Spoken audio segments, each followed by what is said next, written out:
Podcast Reborn is a mature podcast that can and will contain some spoilers for portions of Final Fantasy XIV. That been warned, enjoy the show. From the many realms of Aetheris to the distant reaches of the 13th via the magic of podcasting, this is episode 26 of A Podcast Reborn, a show celebrating our journey in the past, present, and possible future of Final Fantasy XIV. This episode is being recorded on Friday, November 18th of 2022. My name is Brian Black, also known as Ro, and folks, I can't believe that Final Fantasy XIV actually predicted a blue bird destroying the world because of a man who can't manage his emotions, but hey, there you go. With me, as usual, is an edgy boy who is having a very hard time looking for a social media alternative and playing Chicken Bowl Roulette. Hi, Brandon. Oh, I'm so glad you brought that up because I was so tempted to talk about that in my intro, but now I don't have to. And I can Hermes slander. Oh my goodness. But in other news, did you guys know that before they hit level 66, a ninja cannot order a large coffee? Yeah, because that's when they get enhanced mug.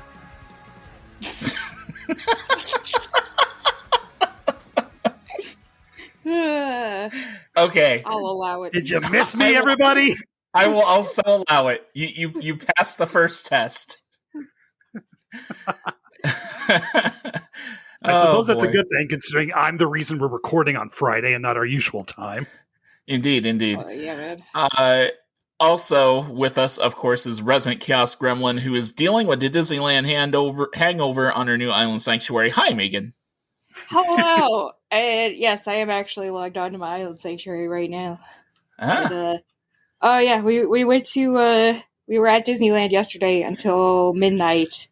Didn't get to sleep until like 2 a.m. last night, so I'm a little out of phase. Did you just do two parks in one day, or did you do the 2-day thing? No, we just did the main park. Okay. The Magic Kingdom, and not the California Adventure, which is right across. They're like right next to each other.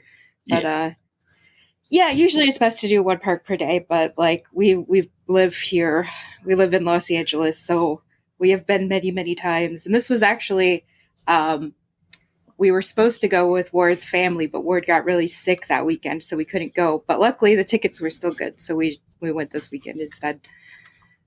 Yeah, good. And I was still recovering from getting my COVID vaccine booster, so I was on Dayquil the whole time. Was the Haunted Mansion in regular mode or Nightmare Before Christmas mode? Nightmare Before Christmas. It goes from Halloween to, I think, through New Year's in the Nightmare Before Christmas, which is my favorite, and I love it. And also, fun trivia fact, every year they bake a new gingerbread house to put in the ballroom scene. Like, that is a real gingerbread house, and they make a new one every year. And I got pictures of it this time because the cart broke down right in front of it. So I knew someone ate shit getting out, because when we got to the end, there was a cast member there being like, watch your step. Carefully, step out with your right foot. Step out. Okay. I like that, but someone ate shit. One day I will get to go to this magical experience. One day.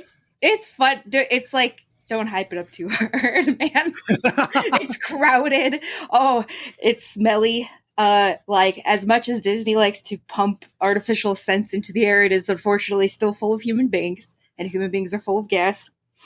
And oh my god, after the fireworks, we literally ended up like in a shoulder-to-shoulder crutch, just like shuffling forward one tiny step at a time. This poor guy in a motorized scooter in front of us couldn't see the ground, and so one of his wheels ended up going up on the curve. Oh no. And, like, he was gonna, like, everybody pitched together to like get him off of it so he wouldn't tip over. Ooh. But yeah, it was I was like, oh, thinking back to those horrible videos I saw of Halloween in Korea, I'm like, Disney, please, I do not want to die here. But yeah, it was fun. And then, like, after the fireworks, everybody just clears out. So we were literally going on Star Tours, not the new Star Wars ride. We couldn't get that because it didn't get below like an 80-minute wait time all day. Mm-hmm. And they didn't have it open when the park opened. We didn't know when it was going to open. Yeah. It just had like temporarily shut, and then they randomly opened it while we were on Pirates of the Caribbean, and then by the time we got over there, it was an 80-minute line. Oh, good Lord. And then later, and no fast passing can help you there, huh? No. Oh, you can buy Fast Pass now.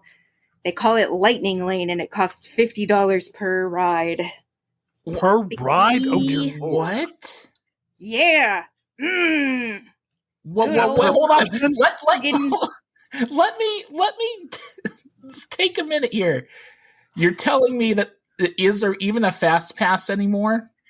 There, you can get they call it like the Genie something. It was included with our tickets where you can still get like one Fast Pass at a time, but only for certain rides. Some of them you have to pay extra. So the premier rides have a special Fast Pass called the Lightning Lane, and it costs literally $50 per ride, per person, per ride. Per person per ride. Yes. Fucking hell. Yes. Whoa. Yes. And if you don't want to do that, you can wait in an Avengers Endgame length line. Yeah. Wait. I have a question. Yes. When did Bobby Kotick take over Disneyland operations? Oh my Seriously? God, it feels that way.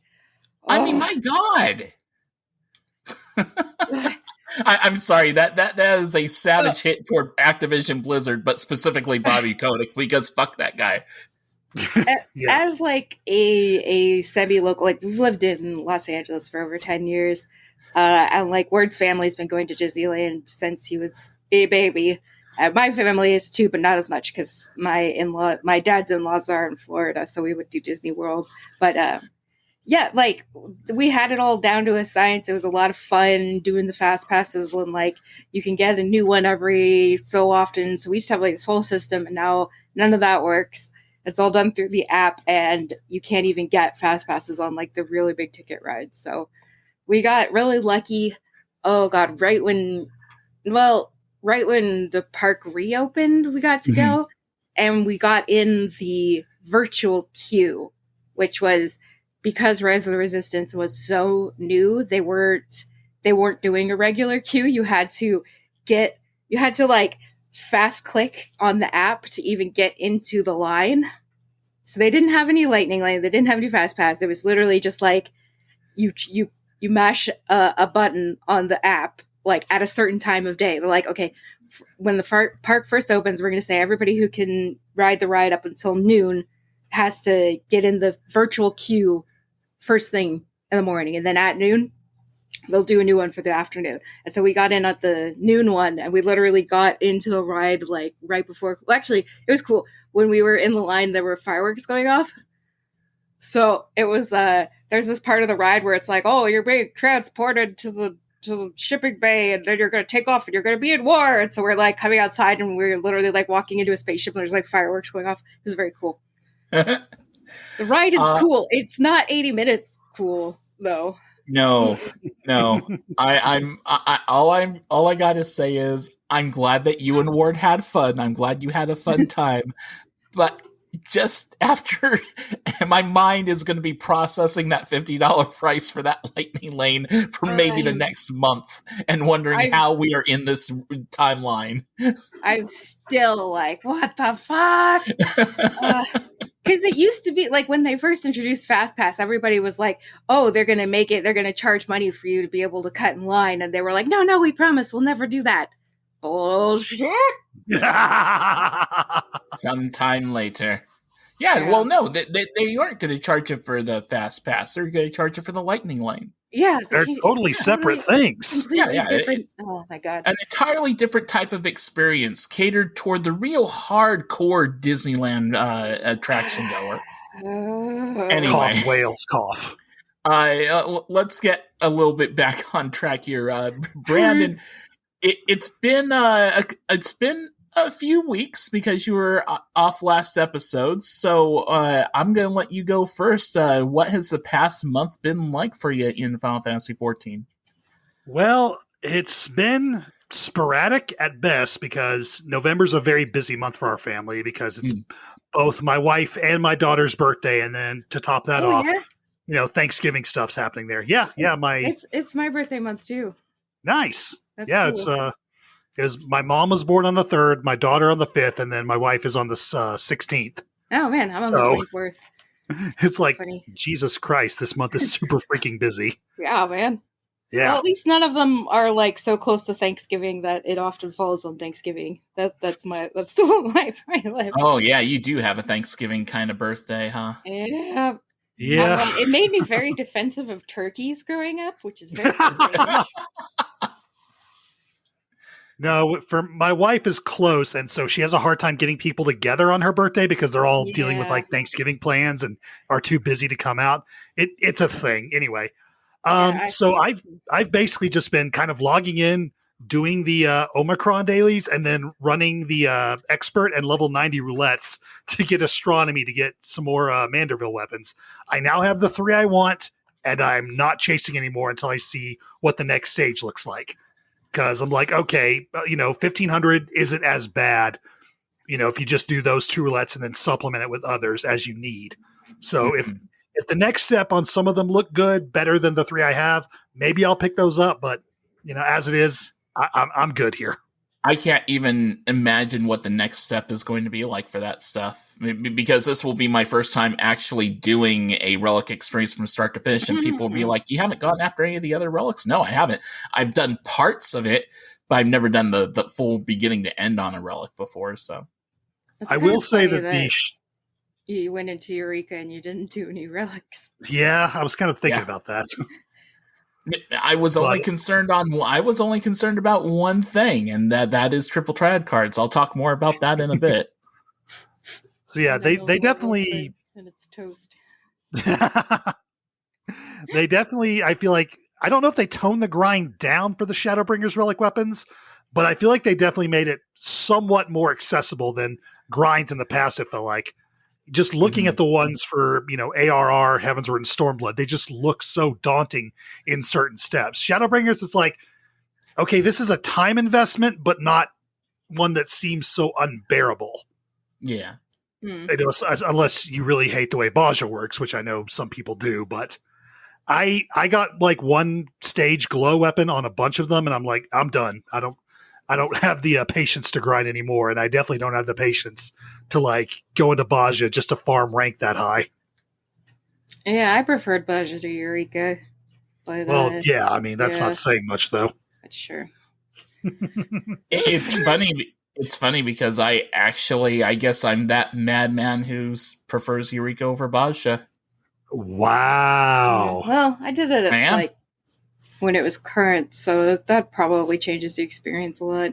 Yeah, maybe so. It's easier to solo because I tried stepping in there after probably early Shadowbringers just to see what it was like, and I'm like, I have no idea how any of this works. Got frustrated and never went back. Yeah, see, I have the word encyclopedia to help me. Can I borrow him for a month? I mean, he's on Discord. He's always watching. He just doesn't type very much. Fair enough. Well, I mean, at its core fundamental thing, Eureka is about just mindlessly killing things over and over again, and sometimes going to a boss fight, an NM fight, a fate, whatever you want to call it. While Baja is just essentially, at least as far as like getting rank up, it's just going from fate to fate to fate to fate. I'm calling them the wrong thing, but from encounter to encounter to encounter to encounter. And yeah, if you want those those clusters and stuff, then you have to kill things mindlessly to farm that. And I don't know. So for me, it's like the type of gameplay in Eureka. I know that when they made Eureka, I guess part of the thing was for it to kind of emulate or make it feel a bit like the grinding from Final Fantasy XI. And it's a very different kind of experience. And as someone who played Final Fantasy XI, I remember what that was like. And I wouldn't say it was exactly like it, but there were aspects of it that made me feel a little bit reminiscent of it. Some of the things with the monsters and stuff like that. And I'm like, I get what they were going after, and I was like, yeah, it wasn't that bad. So I think part of it may just have to do with, like, I have bias because of my background from playing Final Fantasy XI. It's not something, I wouldn't see myself as, like, being a hardcore Eureka player. It's like, if I ever want to do Eureka Relics, I don't think I'd be playing it a hell of a lot. But I didn't have a bad time in Eureka, whereas Baja just felt like because you're going from encounter to encounter, and those big engagements where it's like you get multiple people going in, those were frustrating as hell. I think those are supposed to be like you swarm it, which is why I feel like with fewer players there, it's going to be a lot more frustrating. Well, no, here's the thing, though. It's like some of those, like, there was never really a shortage of players for those bigger encounters, right? I mean, we were getting, like, maybe, anywhere from 20 to 30 people, which I think, they would expect a full alliance of people for that. But the thing is, those bigger fights have mechanics and stuff like that rival those of your raid bosses and encounters and stuff like that, and some of those mechanics aren't easy to grasp or understand when you're fighting them for the first time if you have not looked at a video or strategy guide. I did not once think that I would have to watch a video about Baja boss encounters, and I ended up having to, because I was getting frustrated with how many times I was dying to shit. I didn't know what was going on. Oh my god, the whole, like, the griffin guy, it's like his griffin's gonna jump here and here, and if it does this, then you gotta get in. If it does that, you gotta not be in the X. And then there's people that gotta go up and, like, fight him while the griffin's doing all this shit. Yeah, man, it's very complicated. And the wolf one was the only one I understood, because I've fought other wolf bosses before, and most of their mechanics are pretty much about the same thing. Yeah, it was basically a raid tier. Not gonna lie. Nothing will top the terror that is the red chocobo. Oh my god! I never survived that. Not once. I never did the red. In all my time there, I never got into the red chocobo one. I would have attempted it, but I never got it. You gotta go farm chocobos up in the area, and that'll cause it to spawn. But that one is like freaking nuts. It's utter hell. I will not do it anymore. I did it twice that I can recall, and died multiple times every time. And I'm like, I don't care how much XP he's worth. I don't care how much XP, Baja XP I need. I'm not doing this again. Yeah, I would just go with a giant group, like lay on the floor, get rest, and then lay on the floor again. Yeah. Until it was over. I'm taking a nap right here. Someone rise, we have like 5 minutes. Okay. Well, I mean, it doesn't help that, both of those zones have XP loss mechanics to where if you die, and worse, I don't know if this is true of Eureka, I've never set foot in there long enough to figure it out, but if you release in Baja, it's a ginormous penalty. Oh, releasing is bad. You do not release in either one of those places. And that's my key problem with both zones. I do not like being punished for death, especially when, like you said, a lot of these, fates and critical engagements or whatever are really freaking complicated. See, when it was current, it was literally just swarmed with red and white mages. There was like almost nothing else out there. We were all just resin each other. Oh my god. I totally did red mage for that, even though I was grinding up a bard weapon. I was always like, if you can't res, you kind of feel bad. You're like, oh. Because you ate shit, and like you just did it in a giant group. So like as long as somebody's alive. Once I got into the higher levels of Baja, my best friend was the ability to cast Cure 4 as a summoner. And this Cure 4 thing would heal me the full, and basically anyone in my party the full. And every one of the clusters I turned in to get a Cure 4 gave me 25 uses of Cure 4. And boy, did I burn through some of those clusters. And it was magnificent. And it was a wonderful thing being a DPS summoner on a power trip who could fully heal the party without the need for having a healer in the group. It was nice. It was nice. I bet. All right. So that's what you've been up to basically, is just collecting weapons and such like that. What do you think, if this is supposed to be modeled more after A Realm Reborn and Heaven's Ward and that kind of relic grind, what's the kind of thing we could expect from the second step? Like, what was the second step for those things? What did that involve?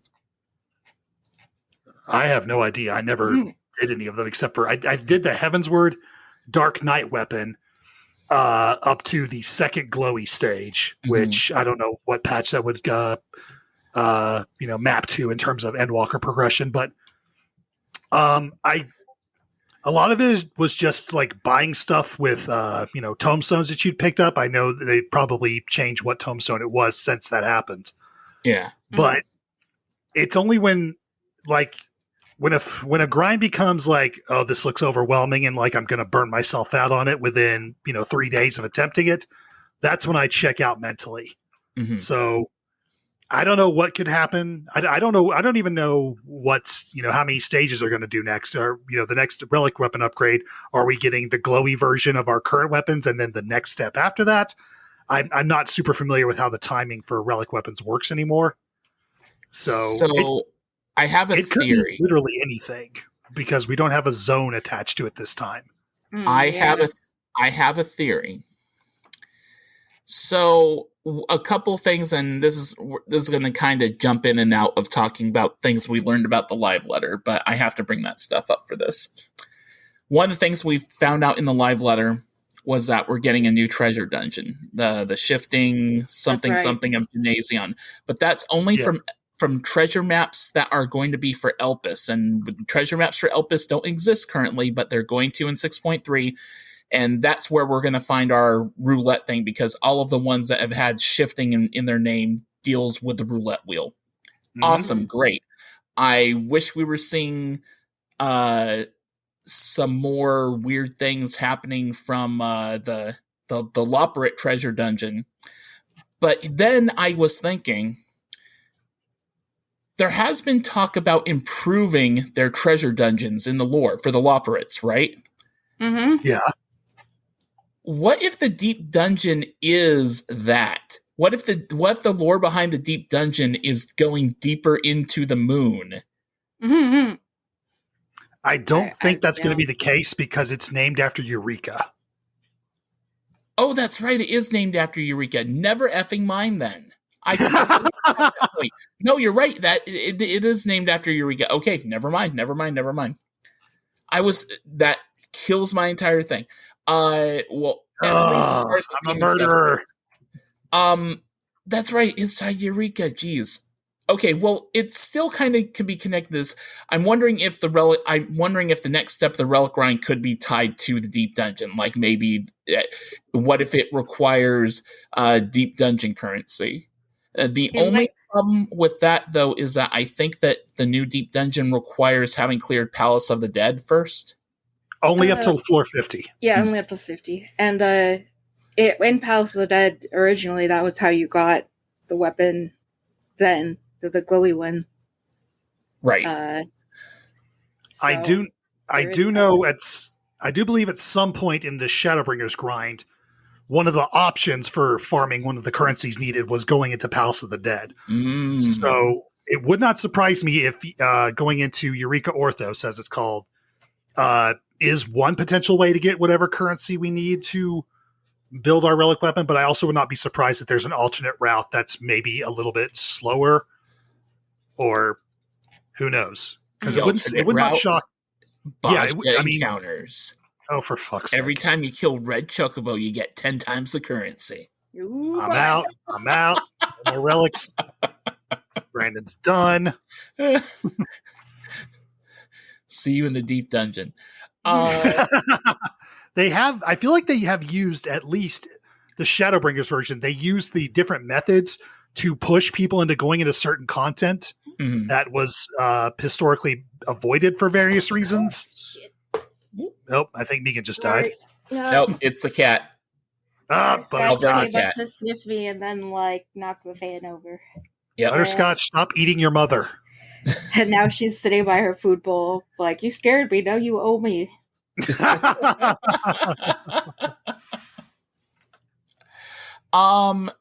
Man, I had a thought and it's kind of derailed. Oh shoot. It was tied to the relic thing about one of the options for relics. I hate it when this happens. Yeah. I don't know, man. Well, we'll think of it. Just tangent time. Tangent time. I don't know. But as far as the live letter goes, it's like, what, Megan, what's got you the most hyped right now? There is something I want to bring up, but what's got your interest the most? Well, tell me what you're interested in, because I barely remember it. Because okay, I'm still a little faded. Not in a fun way.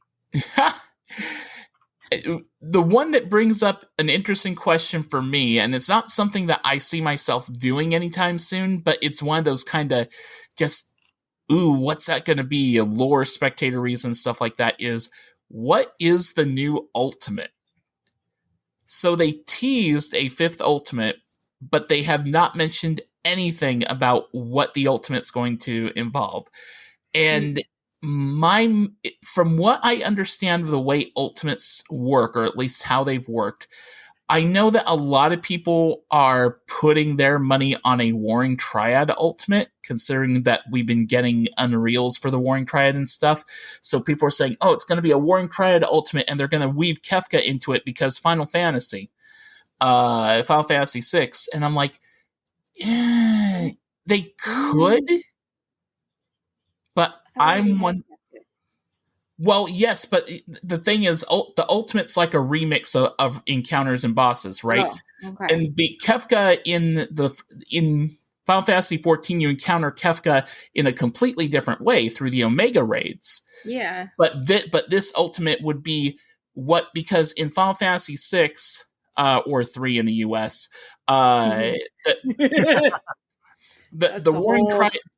Warring Triad and Kefka were part of that story. So what if for the Ultimate they did the Warring Triad and tied Kefka into it somehow?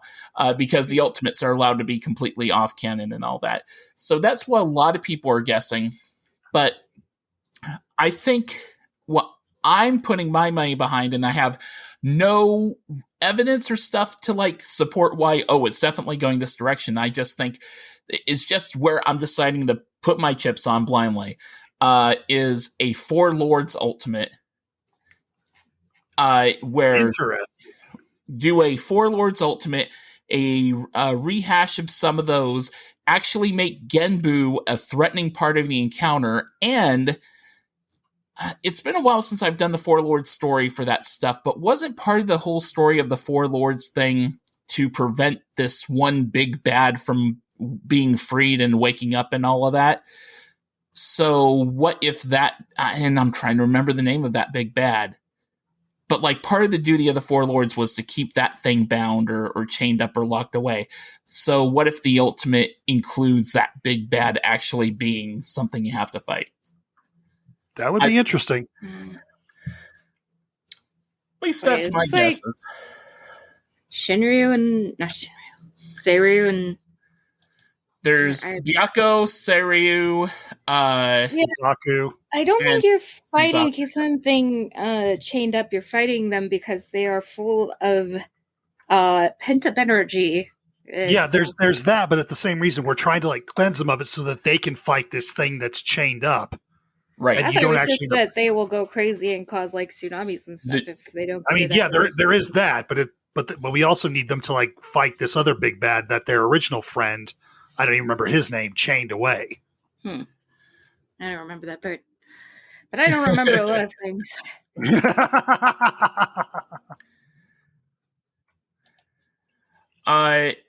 So I got a prediction just because I think it'd be weird and fun. I have no basis for this, but I wouldn't be shocked if the Ultimate somehow involves fighting Omega and Shinryu at the same time. Yeah. Because let's just go Let's just go freaking nuts with it. There's been a lot of references to Omega and Endwalker. You know, we fought through the Stigma Dreamscape and all those like robot themed bosses. We had the Omicron tribe quests. What the hell? Let's just get a crazy Omega fight in there just for grins. It should be the little toy Omega. Well, yeah, he'll probably be the one like, you know, serving as the narrator for it, like whoever narrated the sadness that was the Dragon Song reprise. But it would like help make sense of like why I had to go recap the entire story with Omega. I was like, that is literally my only reason why I thought of it, because it's like, oh, maybe it's tied to this. It would be nice. It would make that feel more purposeful. That would be pretty cool. I have to go back just a little bit because lore nerds who are screaming because I didn't remember the name. I Google food and looked it up. Koryu. Koryu. I wanted to say it was Kiryu, but that didn't sound right. Koryu, an immensely powerful being that once threatened to bring calamity to the Ruby Sea, and was in truth the foe that Tenzin and the Four Lords fought at Fel's Lid in another era. But Koryu could not be truly defeated, only sealed away for a time. So yeah, my idea for the Ultimates, the Four Lords and Koryu. So Omega and Shinryu would be kind of cool. Yeah. Oh man, that technically means that we'd be fighting Xenos again. No, don't do it. Fuck it. No, thank you. I'm done with that clown. Also, can we kill Grahatia during it? I'll actually run the ultimate then. Oh, my God. Oh, how dare you. Now that's how I know he's safe, because you'll never run it. If I get a chance to watch him die, yes. I'm not carrying you through it.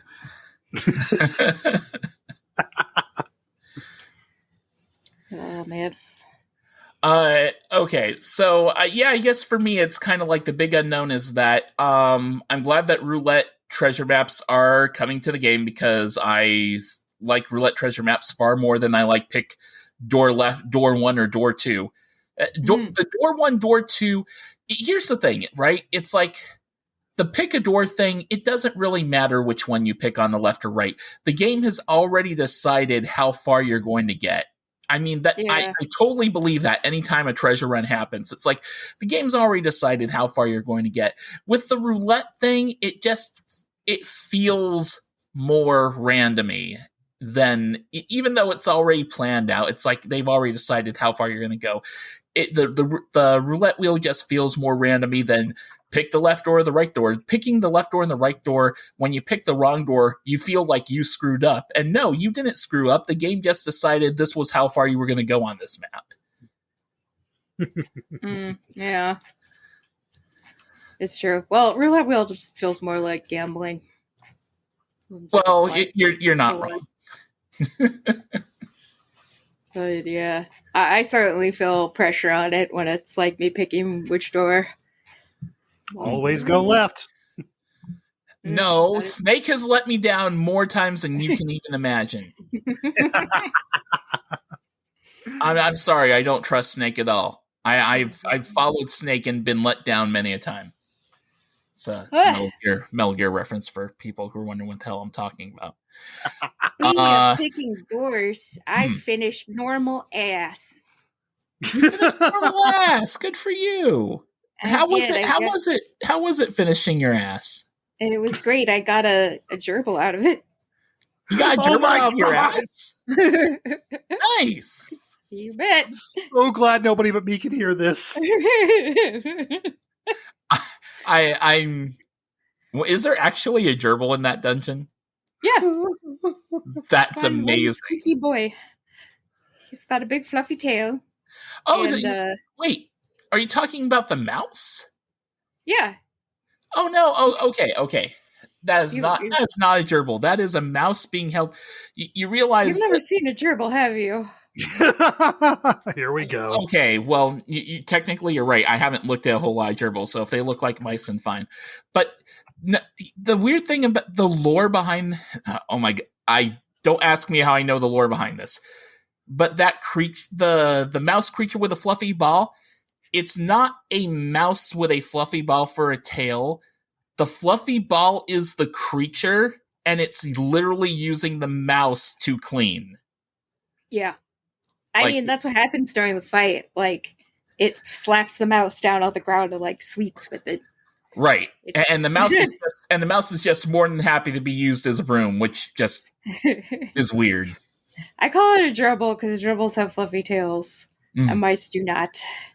But fair. I guess it does kind of look like a mouse, which something grabbed onto the end of the tail, which is what it is.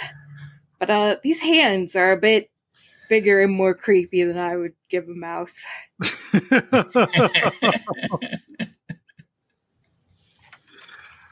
At least we're not talking about it coming out of your ass anymore. True. Soon I will try savage ass. Good God. Not yet, though. You gotta be prepared for savage ass. Gotta watch some videos so you know what positions to take for savage ass. Yeah, some progression there. Oh God. I do find it interesting, though, that they have been able to make, like, 4-player content that requires, like, some legit progression and reps and stuff like that, just as if you were doing an 8-player encounter. It's pretty cool. Oh, yeah. It's very fun, and it's cute, and, I love Nanamo. And, now we're supposed to get 2 more of those. More speculation thing from me. I wonder if the other ones will be connected to the other 2 main nations. So, like, are we going to get a pirate themed one with Best Femro leading the way? Are we going to? And then, my wife and then are we going to get a Gridania one with Connie Senna? I knew that. There's that reaction I was waiting for. Her name is Melweb, and she's in my waifu field. Yeah. Speaking of which, I finally unlocked my island sanctuary, and I have all the waifus in my field. I have all the husbands in the Husbando Haddock. They're hanging out with like my monkey and sheep. Now you're talking about the toy versions, huh? Yeah. The minion version. I mean, sure. They are toys, but Yeah, they are. And then in the actual like village, I have all the Daughteroos. So I've got like Rita, Gaia running around, and like Chloe. And then I have Good Boy Beach, which is where all my sons are. So like Alphino and Alpha and Vivi are running around down here. I was wondering who made the grade between son versus husbando. Now I understand. Yeah, it's mostly to do with age and cuteness and like, would I be a creep? I am, in fact, even though I don't act it, a grown-ass woman. And I feel like trying to put a 16-year-old in the Husbando Haddock is like, whoop, officer, this one right here. FBI, open up. But hey, next expansion. Oh yeah, if he grows up, maybe. Still a little creepy because like I knew him since he was a babe. True. Maybe not in body, but in spirit. True. Good Lord. Yeah. Up in the Husbando Haddock, I have, of course, Harfshant. I have Estinian. I even have Thancred up in here. Of course, I have 2 versions of Graha. Of course you do. And the wild cards are Raubon and oh my god, now I can't even remember his name. Magni, that's it. Because I have Sadu up in my waifu field. Because I don't have a Serena, or I totally would. But I've got, oh my god, Moonbrita up here. I've also got freaking Echidna, so keeping things spicy in the waifu field. Oh my Lord. I've got Yugiri. I've got Melweb. I've got all the faction leaders, of course. And of course I've also got 2B. Because, we stand yeah. And we stand a sexy android. Yeah. We like the absolute territory, which is the space between the knee sock and the skirt. There you go. There's your culture lesson of the day. Oh, wait, I also got Shiva up here. Because we don't discriminate. Obviously. And Husbando Haddock is a pretty good name for an episode title. I had a feeling that was going to be it, but yeah. I'm like, it's the wife who feels it doesn't roll off the tongue quite as well. No. You got that alliteration there with Husbando Haddock. It's pretty good. Mm-hmm. All right. So I think I've tossed out some things like that have me excited for the next patch. Have you thought about? Is there anything you want to dive into more than anything else, Megan's? Like, is it more about the raids for you or such like that, or? Yeah, I'm really excited for the continuation of the God raid. Yep. The big one. I have no yes clue how about that, Megan. You're frozen, and you're gonna have to deal with it, man. We're getting married. No, never. Yeah, it's happening. I will yeet him off the frickin' side of that floating island. He will come right back with a wedding ring for you.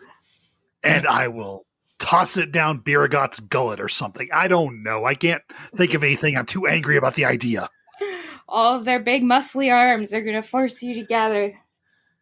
Graha's wearing like a Ghostbuster backpack in one. Oh yeah, he's so cute in his little what are those, cleaner outfit? Yeah. Adorable.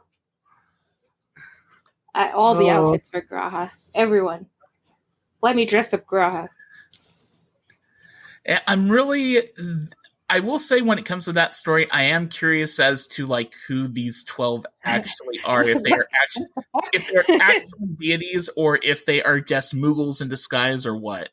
Yeah, oh my god! If they're Muggles in disguise, it's like just this whole time I'm just like, who the fuck are you people?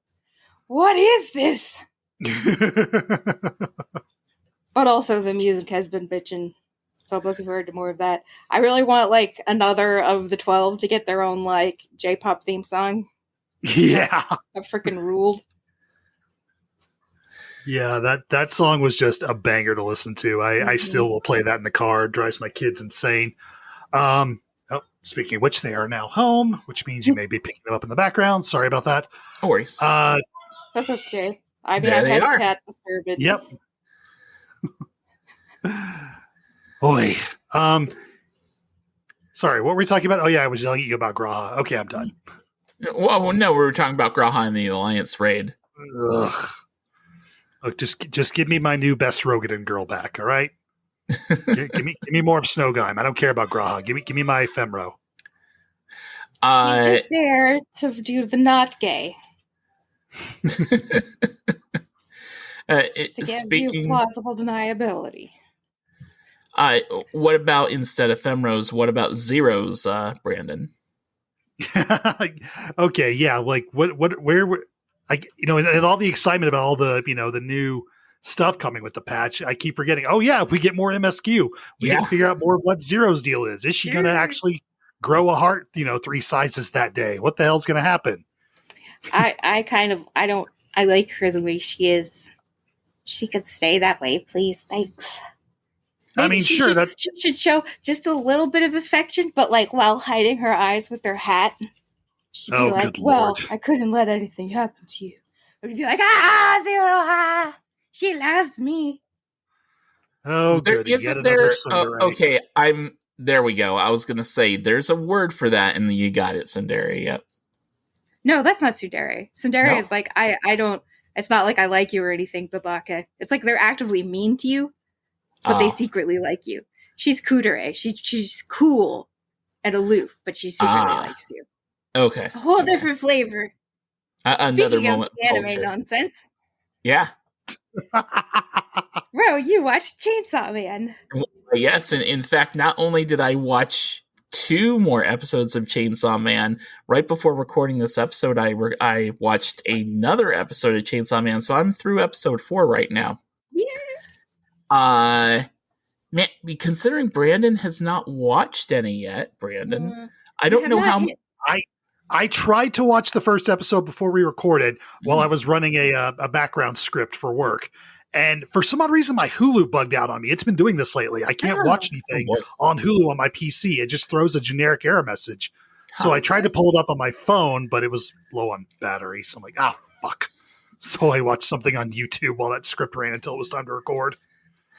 I will say I'm literally hooked by this series because of how bizarre it is. That's its strength. I like, if I were to explain the plot of one of these episodes to you, and you would listening to the show, you would be like, what the fuck did you actually just say? And then it's like, I could tell you the plot and you'd be like, that's nonsense. I'm like, yes, it is. And I'm still watching it. It is both the most anime and the most subversive anime you will ever watch. It is like both at the same time, which is, as a huge weeaboo nerd who loves anime and manga, that's one of the things I really like about it, is that it takes a lot of the tropes that you're used to, makes you think it's going to do it, and then they just judo flip it. Yeah. And I don't want to spoil anything. We haven't even gotten to the point that I was going to get really obnoxious about telling everybody to watch it yet. There's an event coming up that when I was reading the manga, I was like, okay, I'm with this till the end of the line. And it is going to be in the first season, but it hasn't happened yet. So, I'm so hyped. Also, just the freaking theme song is so good. Goddamn. And also another thing that it took me a second to realize this, the outro is different every time. Yes, every and time relevant. Is relevant, and it's a new outro, and it's like completely new animation. The one for the most recent episode is super good. Like the last two have been super bangers. Oh man. Like honestly, the last two episodes have been my favorite so far, which are the ones you haven't seen yet, so you should definitely keep watching. But, well, also, like I said, I'm trying to watch one episode a week, so I'm doing all right. It's fun. It'll be the next episode ends on quite a cliffhanger, so I bet you'll watch 5 and 6 together. It feels like everyone is a cliffhanger. Man, I can't say a whole lot without spoiling it for Brandon. I know Brandon doesn't care about spoilers a hell of a lot, but it's like at the end of episode 3, you think, okay, so is he going to get to live his dream next? And you know what I mean by his dream. And once Brandon finds out what his dream is, he's going to be like, what the hell? And it's like, no. It's like, I'm pretty sure I already know. And then it continues into episode 4, and it's like they get to that moment, and then it cuts to the outro. I'm like, oh my god! You gotta watch the next episode. I really, really like Chainsaw Man's handling of shonen relationship tropes, which you will not get unless you're at least up through episode 5. But like, honestly, I want to like go off and ramble about it, but it's good. It's fun. Power is amusing. I love Power as a fellow stinky gremlin who would kill you for her cat. I relate to Power a lot. Yeah. But I also just I love her because she, in anime, there's this thing where they have like the little sister character, and it's always like kind of gross and a little creepy and a little like, oh, wouldn't it be nice to have a cute emoto little sister? And then this one's like, no, this is what a little sister's really like. Like, she's loud, she's obnoxious, she's smelly, and she's always up in your business and like lying all the time and trying to get you in trouble. But yeah, actually, Power and Denji's relationship is one of my favorite things about the manga, and they're doing it really well in the anime so far. So I'm excited. Wait, let's see, who's best girl so far, bro? For me, yeah. Right now, it's Power. Yeah. Good. For me, I have a lot of spoiler material, and I will just say, Meowie is the only one without sin. Oh. Meowie is the only one you can trust. Wow. Oh, that's kind of, no, yeah. I'm trying not to. The thing is, like, there are like really cool plot twists later on, and a lot of the like content I've seen around Chainsaw Man, like on YouTube and stuff, like has spoilers in the thumbnails, and I'm like, dude, come on, let them see it. There's definitely, I don't trust Makima. There's more to Makima that I don't know yet, and I want to know what the whole deal is. Yeah, well, yeah, and I just think that like the thing with Makima is that she's literally like a groomer. And I know that this gets thrown around a lot with like, oh, it's an older lady and a teenage boy, haha, she's the groomer. And it's like, okay, but no, for real this time, guys? Problem. This is upsetting. And the fact that like so much of the anime community is like, oh, Makima's so hot. I hope her and Denji get together. It's like, I don't know. She's I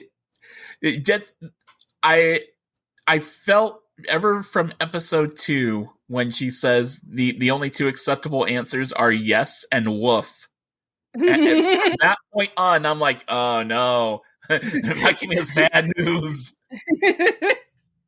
Brandon, right now, I only can imagine what you're thinking. Oh, I'm looking at Makima's TV tropes page, and I'm like, okay, yeah. The thing is that she is playing off of the love interest trope that is so common in shonen manga specifically, and I think that she's really brilliant. Like what Fujimoto does with her is really brilliant, and I really enjoy the whole thing where it all goes. It's not going to go there in the first season, but there is going to be some. The thing is, the manga is like the most oh shit moments per chapter. Or like per story. It's like within the pages themselves, or like every chapter will have something zany happen, and then like every arc or so something absolutely insane will pop off. So it's great. Even if you're like, nothing about anime or manga and you don't know what it's subverting, you don't know what it's commenting on, it's still just wildly entertaining and crazy and fun. I'm going to, at least for the last 10 minutes or so, try to get us back on the rails here. Here's something I'm sure you're probably a little bit excited about, Megan. New arena for Crystal and Conflict. Oh, thank God. Little sick of the 3 we have. Can we just get rid of the volcano one? I hate it. Oh, thank God. Please, yes. They said... much. They did say, and I'm looking at the unofficial translation, that Cloud9 isn't that popular a stage, so they will adjust the map rotation in a way that it will appear less. Yeah. Cloud9's not the volcano one, is it? No, wait, which one? I really like the one that's like shiny and looks nice. Oh no, I don't like Cloud9 either. That one sucks. Oh, okay. The one is that's the one where it tosses you in the sky. Yeah, I'm such a fucking ADD adult derp that I never noticed that it's about to happen, and then I'm always like, what?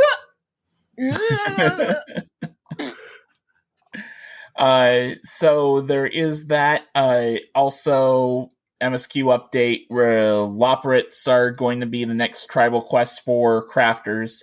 So once again, I will be able to solve every answer in the world just with the power of cooking. I find it hilarious that the way that they construct these crafting tribal quests is it doesn't matter, as long as you have one crafting class, you're good. So, like, when I was doing the dwarves quests, I was solving their tank problems because I was a good cook. I was fixing tanks through the power of culinary arts. Well, it's like they changed the text to like suit whatever class you're on. So if you're like something that does smithing, they'll be like, hey, go make us like some armor plating. If you're like an alchemist or a culinarian, they'll be like, go cook us some oil or some lubricant or whatever. And then I don't remember what they do for the carpenters and the weavers. It's like make some reinforced netting or whatever. Mm-hmm. So I love how good they are about making sure that regardless of how generic the thing you're making is named, in the quest, at least, they go out of their way to like change it up for whatever you're actually leveling so that it makes sense. Yeah. Hmm. Also, apparently, we're getting new tool enhancement quests.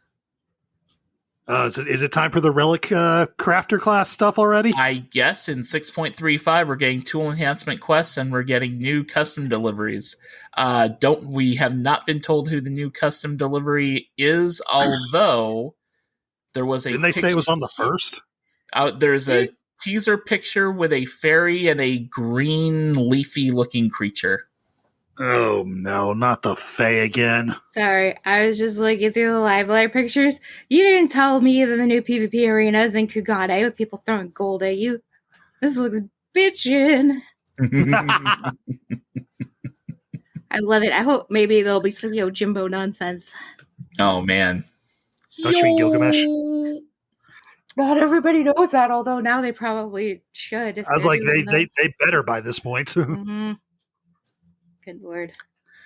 Primary fishing locations, preferred bait, and additional conditions will be added to the fish guide. Thank you. Yeah, that's something they should have done a long time ago, because that got very frustrating.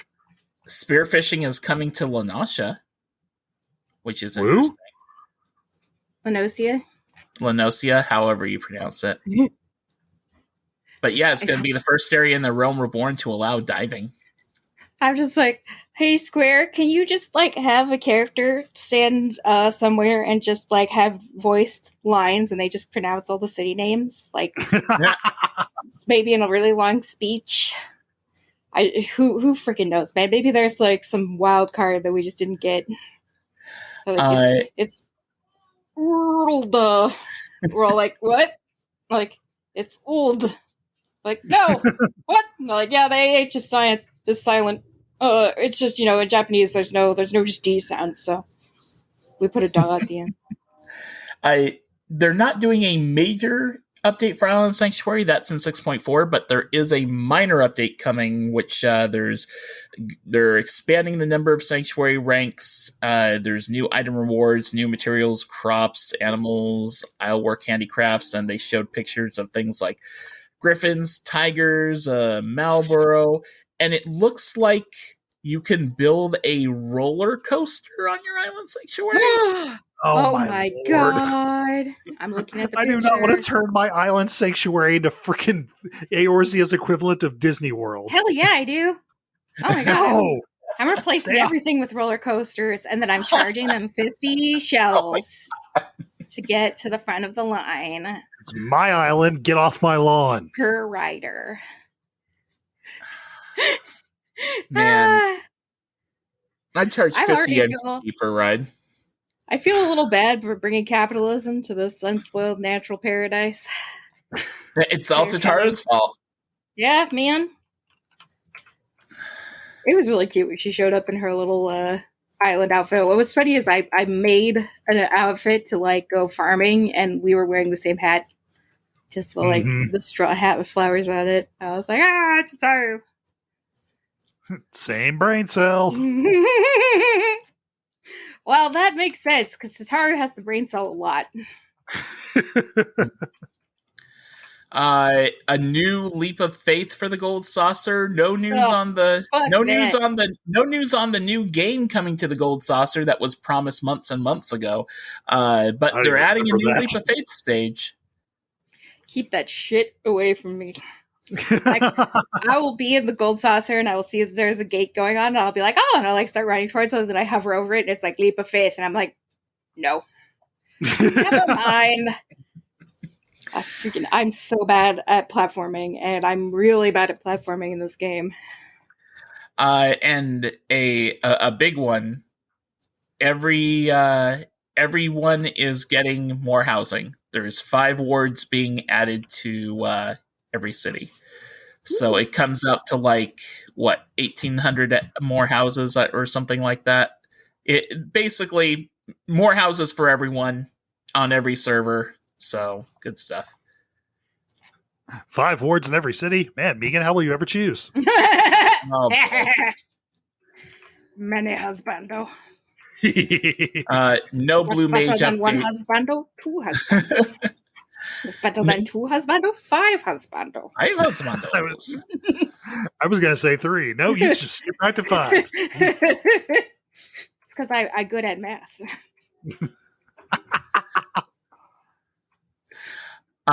There is no updates coming for Blue Mage just yet, but they're saying they will do Blue at some point, but please wait a bit more.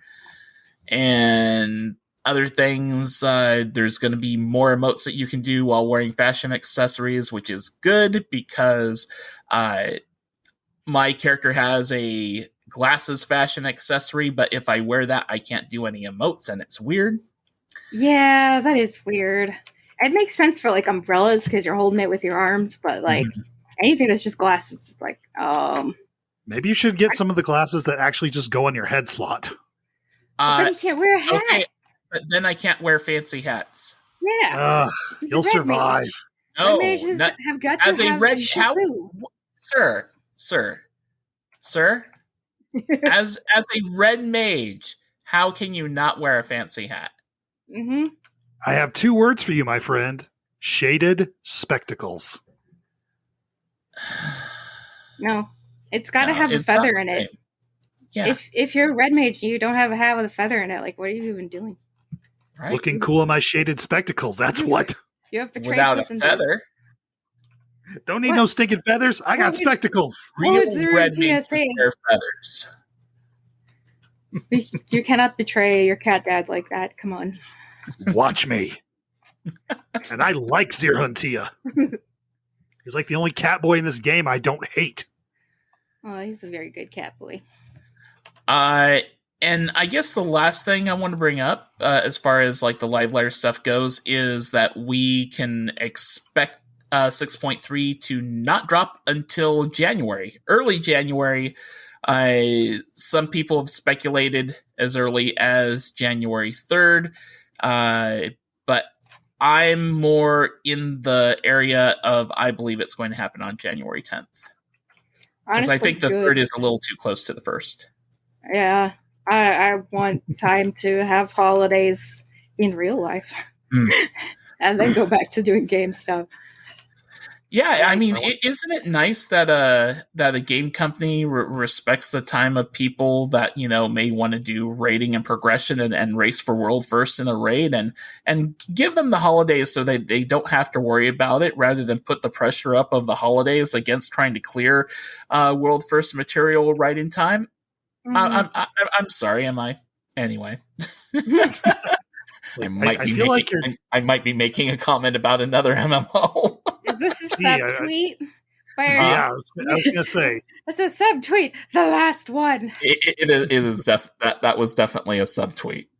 For the second expansion in a row, they're releasing an expansion and making and having people do world first progression in Warcraft right up against the holidays, and that's so Jesus stupid. Christ.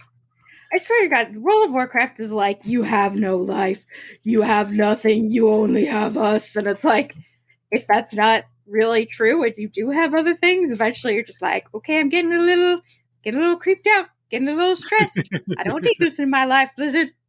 And they're like, you need us. They're getting better, but like as we're talking, like right now, they've got their pre-patch content for the expansion stuff out. People can now make Draktheirs and customize them and all that. I've been seeing people posting about how their Draktheirs got thick booties. So yeah, you know, I went for that. Yeah, the furry market, the scalies. I thought I would be playing WoW right about this time. I'm not. I might at some point, but I don't know. I'm having more fun playing Final Fantasy 14, and I've spent a lot of time this last week playing God of War. Like a lot of time. Considering I managed to resist Wrath of the Lich King Classic, I don't think WoW will ever get me back. Because that was the big one. Because that was like my first I was there for an expansion. Like Ward literally bought me the collector's edition as like one of the first birthday presents he ever got me. Aw. So I literally had a little like a Frosty Dragon in the game. Like my account still does, but like when they were like Wrath of the Lich King Classic, I was like, oh, like that gif of Paul Rudd, like, no, okay, I'm okay. I can't do it. I cannot reward them for this nonsense. And even if I'm sure I would enjoy it, although who knows? Like I played it for so long, and I'm so used to all the quality of life improvements. I might not have fun. That's exactly why I have not touched a single moment of Classic. I do not understand the appeal. I tried it when it very first launched, and I was like, "This sucks." And Ward was like, Ward played it a lot more than I did, and he was like, "Oh, this is great. This is just how I remember it." And I'm like, "I'm not doing anything. I just click on guys. I might as well play RuneScape." Ouch. But yeah, I've been playing. I actually started. I reloaded in my Cyberpunk. I've been getting back on that. Nice. And I played it right at launch, and like already, I'm like barely past the first big mission, and there's already all this like extra story content that wasn't in it when I first played it. I'm like, oh, this is like an actual game now. Cool. Any other thoughts before we come to an end as far as like any live letter hype stuff from either of you? I'm actually holding off on leveling Astrologian on my main because I want to see what these job adjustments they're planning to make to it are for. Yeah. If they just turn down Astrologian a little. Yeah, I'm also curious what they're going to do to Dragoon, because I feel like Dragoon is pretty good and feels very like a pretty good rotation. So I don't know why they feel like they need to make major changes to it. So I don't know. I'm interested to see what their plans is for those. He's been a Dragoon forever, and he was like, well, he recently had to like reinstall his entire operating system, and he lost all of his key bindings. Right. The key bindings went all the way back to like mid Shadowbringers or something, and he's like, oh, I only have to add one spell to my bar for Dragoon. Hey listeners, this is your PSA to reminding you to save character settings. Save character settings. Do it right now. It's a little gear on the menu. If you don't know how to do it, please Google it. It'll save your life. Oh man, we had quite an adventure with Ward's PC. We just got the Micro Center is like right by Disneyland, so we stopped by there on the way home. Ward went mega couponing. When it comes to building PCs, Ward was like 5 subreddits deep. 5 subreddits deep. Reading about parts and getting the best deals and all this stuff. Like, he built mine. I was just like, I would like it to run good. I would like to play my Catgirl game and also my Sims. He was like, okay. Well, on that note, I think we're going to wrap things up because somehow we've been talking about all this chaos for well over an hour. I'm not sure what's going to happen with our next episode as far as timing and stuff goes. I think it should be fine because Thanksgiving is next week. So things should be fine in a couple of weeks. I think I'm going to try to get a guest on for the next episode because we're going to be kind of in that, we're approaching that limbo time where we're like at near the end of one patch and the beginning of another, and the next patch won't be out for January. So we're coming up to a time where it's good to probably have a guest for an episode or two. And then as far as the holidays go, folks, who knows? Scheduling and availability for all of us is probably going to be wacky. So don't be surprised if the second half of December is kind of weird. But until our next episode in a couple of weeks, Megan, where can people find you on the internet? Which is an interesting question to ask. I was going to say, this segment's about to get a hell of a lot longer. Yeah. As long as Twitter is still up and running, you can find me at CatMomMegan. There is links to my Tumblr, which I will actually... my Tumblr is meganfanart.tumblr.com. I've noticed you've been posting on there a lot more lately. Tumblr.com. Yeah, I've been using it like social media, not like an art blog, because I'm like, fuck it, I gotta do my nonsense somewhere. Yeah, I have like a tag on my blog that you can click on and just see my art, but do know that it is a lot of nonsense. It is like, I see something funny, I reblog it. That's how Tumblr is supposed to work. Is like, yep. So yeah, it's not like just a dedicated art blog. I don't have one of those. Luckily, I should be able to start drawing again this week, so that's good. My your hand bite is almost repaired. Yeah. Oh my god, that was quite an ordeal. Did I tell you I had to get a tetanus shot? Oh wow, you did not. Oh my god, I went to the doctor for the cat bite, and she was like mad that I hadn't gone in immediately after I got bit, and then she's like squeezing the bite to like try and get like juice out of it so she can test it for bacteria. There was none, by the way, so that was completely pointless. She made me get a tetanus shot. My arm still feels like it has a little egg inside it, like a little hard lump. The lesson is cats are amazing, but they also suck. Cats are amazing until they're not. I still love my cat. She didn't do it on purpose. Yeah. She gets nightmares. It's very strange. It was really funny when I told the doctor that my cat bit me because she was having a nightmare. She's like, "Oh, cats dream?" I was like, "Yeah, they do." Like, what? Okay. But yeah, so oh my god. But do they dream of electric rats? I don't know what Butterscotch dreams of, but it is terrifying.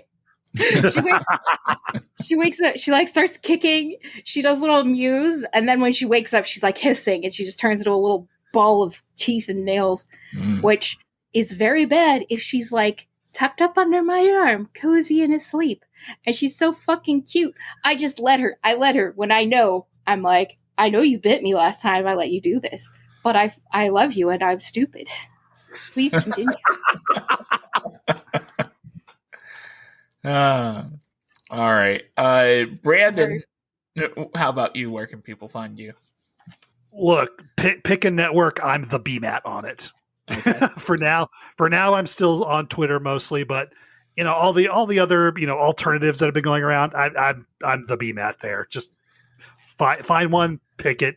Even if it's Tumblr, I'm actually fairly active on Tumblr, reblogging Final Fantasy 14 stuff.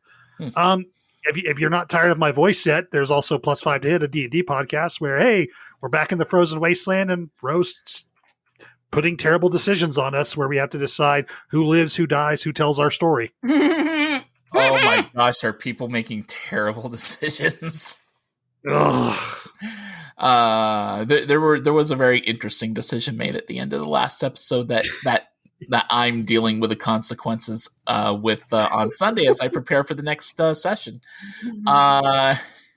As for myself, you can find me on Twitter, if Twitter is still standing, at Podcaster Row. The easiest way to find me, if not through Twitter, honestly, is to go to the Bonus Roll Productions Discord. So, Podcast Reborn is a part of Bonus Rolls Productions. Go to bonusroll.gg to find the pages for our shows, a podcast directory containing links to many other great podcasts that are out there. And as Brandon has firsthand experience with, you can visit the shop there, and I do think we're in the process of changing shops, but I know that Brandon recently was able to get his hands on a Podcast Reborn t-shirt. Indeed, and the only thing I don't like about it is that it's missing the Reaper and Sage icons. Other than that, it's great. Well, we'll have to get Pride on that one then. Yes. But yep, there is a Podcast Reborn t-shirts up for sale. If they're not up there when you check, give it a week or two and they should be back. Like I said, I think we are in the process of changing from one shop site to another. But that's bonusroll.gg. Join the Discord there. We do have a channel for our Podcast Reborn, and if you want to talk to any of us, you can feel free to hop in that channel and say hello. Graha stands, come at me. Hell we can trade gifts, Indeed. Music for our show is provided from Alex McCullough's wonderful work. You can check out his YouTube channel for more great music. A link to it can be found in the notes for this podcast. Of course, that music and other derivatives of Final Fantasy XIV music you hear on the show belongs to Square Enix, and no copyright infringement is intended. And that will do it for episode 26. So for Megan, for Brandon, and of course for Her Royal Highness Butterscotch, this is Brian Black. Until next time, may your loot rolls be high, your glamour fantastic, and your duties always complete. Brandon. Speaking of Dragoon and Astrologian, I actually read this romance novel about, a Dragoon and an Astrologian who are both kind of sick. It was called The Vaults in Our Stars. Wow, that's like a 2014 pop culture cut. Man, some John Green action in here. I figured it'll remind somebody of how sad that book was. So I saw the movie. Oh no. Goodbye, everybody. Later. Bye.